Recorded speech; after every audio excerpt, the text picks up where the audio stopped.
Bonjour à tous, je continue toujours sur comment développer les qualités. Donc on fait un petit bond en arrière. La dernière fois, j'avais parlé sur l'amour de Dieu et sa création.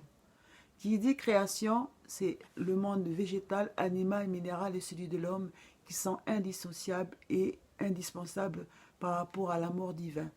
Malheureusement, l'homme ne remercie pas assez et ne reconnaît aussi parfois, pas tous, hein, mais la plupart, sur les bienfaits de Dieu, qui sont les potentiels, la parole, la reconnaissance, la conscience et l'intelligence.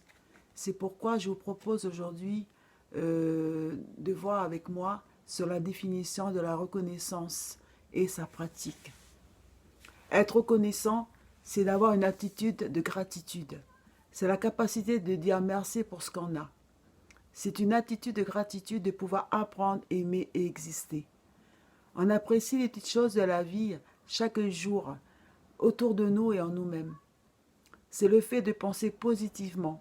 Pratiquer la reconnaissance apporte le contentement. Maintenant, ensemble, nous allons voir comment la mettre en pratique. Être reconnaissant pour les cadeaux de la vie. Par exemple, le souffle de vie. On apprécie notre propre capacité au lieu d'envier celle des autres. Moi, je suis unique, je ne pense pas, je n'ai pas le même goût que ma soeur, mon père ou mes amis. On voit les difficultés de la vie comme des occasions d'apprendre.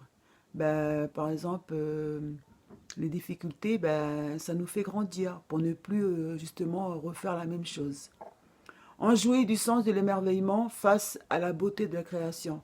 Le matin, je me lève, je vois par exemple les plantes, les fleurs, le soleil justement qui se lève et justement brille, donne justement cette énergie pour la nature et même pour nous-mêmes. Scientifiquement, excusez-moi, le soleil apporte de la vitamine D. On accepte ce que les autres veulent nous donner. Une sœur nous offre un parfum, et bien on accepte avec amour. Chaque jour, on apprécie ce qu'on a. Aujourd'hui, je suis reconnaissante pour les nombreux dons de la vie, en moi et autour de moi. J'apprécie ma vie. J'observe les leçons qu'elle m'offre et j'envisage justement de manière optimiste. Voilà pour vous aujourd'hui, Céline, sur la reconnaissance. La prochaine fois, on verra sur le détachement. Merci, au revoir.